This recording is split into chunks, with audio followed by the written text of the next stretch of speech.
पड़ोस की लापता नौकरानी जब मुझे मेरे पति के साथ मेरे घर में देखी तो वो। हेलो दोस्तों, स्वागत है आप सबका एक नई कहानी में। उम्मीद करती हूँ कहानी अच्छी लगेगी। वीडियो को लाइक, शेयर और चैनल को सब्सक्राइब करना। तो आइए जानते हैं पूरी कहानी। मेरा नाम सुशीला है। मैं मेरे रवि पति के साथ एक बड़े शहर में रहती हूँ। मेरे पति अच्छी नौकरी करते हैं। नौकरी करते अभी उन्हें 2 साल हुए हैं। हमारी शादी को अभी 1 साल ही हुआ है। शादी के बाद मैं उनके साथ यहीं रहने आ गई, क्योंकि शादी के बाद कोई भी लड़की अपने पति के बिना ससुराल में नहीं रह सकती। उसका समझने वाला ससुराल में एक पति होता है, इसलिए मैं अपने पति के साथ उन्हीं के शहर में आ गई। उन्होंने एक अच्छी सोसाइटी में एक किराए का मकान लिया है। पास में कई बड़े बड़े घर हैं। यहाँ रहना एक अलग ही बात लग रही है।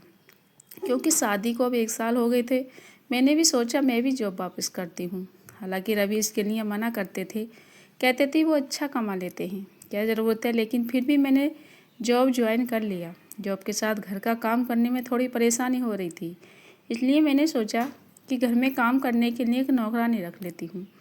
लेकिन बड़े शहरों में अच्छा काम करने वाली का मिलना बहुत ज़्यादा मुश्किल है। इतनी जल्दी किसी पर विश्वास भी नहीं किया जा सकता। हमारी सोसाइटी में कई घरों में काम करने वाली आती थी। सोसाइटी में मैंने तलाश की। आसपास के घर में काम करने वाली मैंने बात की, लेकिन कोई भी अब और ज़्यादा काम लेना नहीं चाहता था।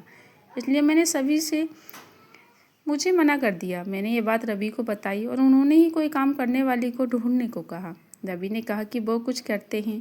कुछ दिन के बाद उन्होंने घर पर एक काम करने वाली को रख लिया। रवि उन्हें पहले से जानते थे। शादी के पहले रवि वहाँ से अपने लिए खाना मंगवाते थे। उनका नाम रेशमा था। वो 48 साल की होगी। मुझे तो जैसे ही सुकून मिल गया। अब मैं अपनी जॉब आराम से कर सकती थी। सुबह और शाम को खाना बनाने का कोई झंझट नहीं था। घर में कोई काम करने वाला जो आ गया था, वो बड़ा अच्छा खाना बनाती थी। रवि तो पहले भी उनका बना खाना खाते थे, तो उन्होंने पता था, इसलिए वो उन्हें लेकर आए थे। मेरे पति सुबह जल्दी ऑफिस जाते थे। मैं उनके बाद जाती थी, उनके पहले ही घर आ जाती थी।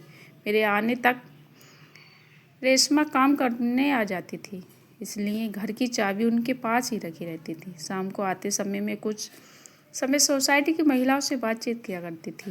लगभग सभी को अब मैं जानती थी। शाम को सोसाइटी की सारी महिलाएं भी घूमने बाहर निकल करती थी। ऐसे ही एक दिन जब मैं उन सब से बात कर रही थी, तब एक खबर मुझे पता चली। हमारे घर 5 घर छोड़कर ही एक परिवार रहता था। बड़ा रईस था उनका, वो खुद का घर था। उस घर में काम करने वाली एक लड़की करीब 19 साल की सुबह घर पर नहीं थी। वो लड़की उनके घर का काम करने के साथ वहाँ रहती भी थी। वो आंटी बता रही थी कि वो सुबह जब जल्दी उठी तब वो लड़की घर पर ही नहीं थी। फ़ोन किया तो उसका फ़ोन भी स्विच ऑफ था। सोसाइटी में किसी ने उसे जाते नहीं देखा। वो आंटी कहने लगी, घर देखना होगा, क्या पता कुछ लेकर तो नहीं गई। लड़की तो अच्छी थी, लेकिन आजकल कब कोई बदल जाए इसका पता कहाँ चलता है। उस लड़की को भी मैं मिली थी। अच्छी लड़की है, बात तो अच्छे से करती थी। इतना ज़्यादा उसे नहीं जानती हूँ। शाम की सारी बातें और घूमने के बाद मैं घर आई। रवि मेरे आने से कुछ घंटे बाद आते थे, लेकिन आज मैंने उनकी गाड़ी घर के बाहर देखी। वो इतनी जल्दी आज कैसे आ गए, यही सोचते हुए दरवाजे की ओर जा रही थी। दरवाज़ा मैंने अपनी चाबी से खोला, लेकिन वो नहीं खुला, क्योंकि उसे अंदर से बंद किया गया था। मैं बड़ी डोर बेल बजाई, लेकिन कुछ देर खड़ी रहने के बाद भी दरवाज़ा नहीं खुला। थोड़ी देर बाद वो आए और उन्होंने दरवाज़ा खोला। रवि ने कहा कि तुम आ गई। उनके चेहरे पर एक अजीब सा डर। मैंने पूछा, क्या हुआ, इतने डरे क्यों लग रहे हो। वो बोले, कुछ नहीं, मैं नहा रहा था, दरवाज़ा मैंने अंदर से बंद कर दिया। आवाज़ सुनाई नहीं दी। उनकी बात सुनकर मैं अपने बेडरूम में चली गई। सुबह से घर से बाहर थी तो मुझे बड़ी थकान हो रही थी। बेडरूम का दरवाज़ा बंद करना भूल गई, तो हवा से इधर उधर हो रहा था। जब दरवाज़ा खोला तो मेरे बेडरूम के मिरर से हमारे हॉल का बाथरूम दिखाई देता है। मैं मिरर के आगे खड़ी होकर अपना मेकअप उतार रही थी कि मुझे वो लड़की मिरर में दिखी, वो भी हमारे हॉल के बाथरूम में। रवि भी उस बाथरूम में घुसा जिसमें वो लड़की पहले से ही थी। यह सब मैंने क्या देखा, मुझे यकीन ही नहीं हुआ। इतना दिखाने के बाद मेरे बेडरूम का दरवाज़ा बंद हो गया हवा से। मुझे अब बाहर का कुछ दिखाई नहीं दे रहा। मैं अपना सर पकड़कर अपने बिस्तर पर बैठ गई। मैं सोच रही थी बाहर जाकर देखूं, जो भी मैंने देखा वो सब गलत हो। मैं धीरे धीरे अपना बेडरूम का दरवाज़ा खोलने के लिए गई। मैंने दरवाज़ा खोला तो बाथरूम का दरवाज़ा तो खुला था। रवि और वो लड़के दोनों वहाँ में नहीं थे। मेरी स्थिति उस समय क्या थी मैं बता नहीं सकती। मैं यह सोच रही थी कि रवि उस लड़की को कैसे जानता है। वो लड़की जब से यहाँ नहीं थी तब रवि के साथ क्या कर रही थी और अब रवि उसे लेकर कहाँ गया है। मैंने सोचा कि मैं रवि को फ़ोन करूँ। मैंने उसी समय फ़ोन किया। रवि ने कुछ देर बाद फ़ोन उठाया। मेरे कुछ पूछने से पहले ही रवि ने कहा कि मुझे कुछ काम आ गया था, बस थोड़ी देर में आता हूँ। इतना कहकर रवि ने फ़ोन काट दिया। वो मुझसे झूठ बोल रहा था। आखिर ऐसा क्या कर रहा था जो उससे मुझे झूठ बोलना पड़ रहा था। मैं अपने आंसू रोक रही थी, अपने दिल को समझा रही थी कि रवि से बैठकर एक बार बात कर ले। सभी से कुछ भी मत सोच, शायद कुछ और बात होगी। लेकिन फिर यही ख्याल आता कि आईने में मैंने उसे देखा। थोड़ी देर बाद हमारी काम वाली रेशमा भी आ गई। उसने मुझे इस तरह चिंता में देखा तो पूछा कि मैडम क्या हुआ। मैंने उसे कुछ नहीं कहा और अपने कमरे में चली गई। करीब 2 घंटे बाद घर आए। उनकी शक्ल देखने पर मुझे गुस्सा आ रहा था। मैंने पूछा कि कहाँ गए थे। वे बोले ऐसे ही कुछ काम आ गया था। वो फिर मुझसे झूठ बोला था। मुझे बहुत गुस्सा आ रहा था, लेकिन मैंने अपने गुस्से पर काबू किया क्योंकि घर में रेशमा थी।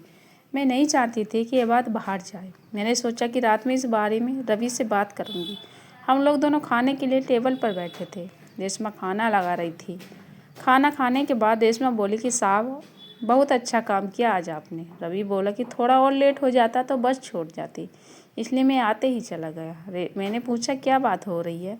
रेशमा बोली कि मैडम वो लड़की थी यहाँ पड़ोस में, उनके यहाँ काम करती थी, वो रहती थी। मैंने उसकी बात काटते हुए कहा हाँ सोसाइटी में बात में सुबह नहीं कहाँ है। रेशमा ने फिर कुछ ऐसे बताया जैसे मैंने सोचा भी नहीं था। रेशमा ने कहा कि वो छोटे गांव की है, घर की हालत ठीक न होने के कारण उसे यहाँ काम करना पड़ रहा था। लड़की अपने घर जाना चाहती थी, लेकिन उस घर की मालकिन उसे जाने नहीं दे रही थी, उसे पैसे भी नहीं दे रहे थे। उस घर में दिन रात 8 लोगों का काम करना पड़ता था। जब वो काम पर लगी थी तब सिर्फ 2 ही लोग थे, लेकिन थोड़े दिन बाद 8 लोग हो गए, उन्हीं के परिवार के। उसने काम छोड़ने और जाने को कहा तो उन्होंने उसे कहा कि तुम नहीं जा सकती जब तक हमें कोई और दूसरी काम वाली नहीं मिलती। उसके पैसे भी नहीं दिए। काम करने वाली मिलना मुश्किल है, वो भी इतने बड़े परिवार के लिए। वो कैसे भी यहाँ से निकलना चाहती थी। उस घर की मालकिन उस पर नज़र रखती थी। उसकी हालत के बारे में मुझे पता चला।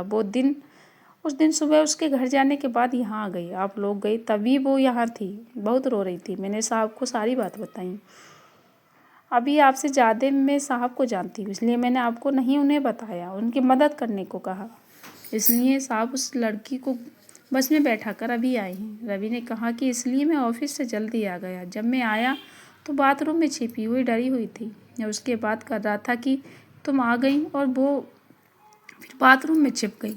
इतना सब जल्दी में हो गया कि तुम्हें बताने का समय ही नहीं मिला और मैं उसे लेकर बस अड्डे चला गया। तुम्हारा फ़ोन आया तो मैंने सोचा कि घर जाकर आराम से सारी बात बताऊंगा। लड़की सीधी थी, वो खुश भी थी कि अपने घर जा रही है। रेशमा और रवि की बात सुनकर मुझे यकीन नहीं हुआ। रेशमा ने कहा कि वहाँ छोटे शहर में काम करने वाले आते हैं तो वह इंसान होते हैं, यह बड़े लोग कब समझेंगे। उनके अपने स्वार्थ के लिए उसे रखा गया था। उसे बात सोचने लायक थी। इसके साथ ही मेरे दिल ने एक तसल्ली भरी सांस भी ली। मैंने अपने पति को कितना गलत समझा। उसने एक सीधी लड़की की मदद की। मैंने रेशमा को कहा कि अगर कभी भी तुम्हें ऐसा कोई दिखाई दे तो तुम मुझसे बेफिक्र होकर कह सकती हो।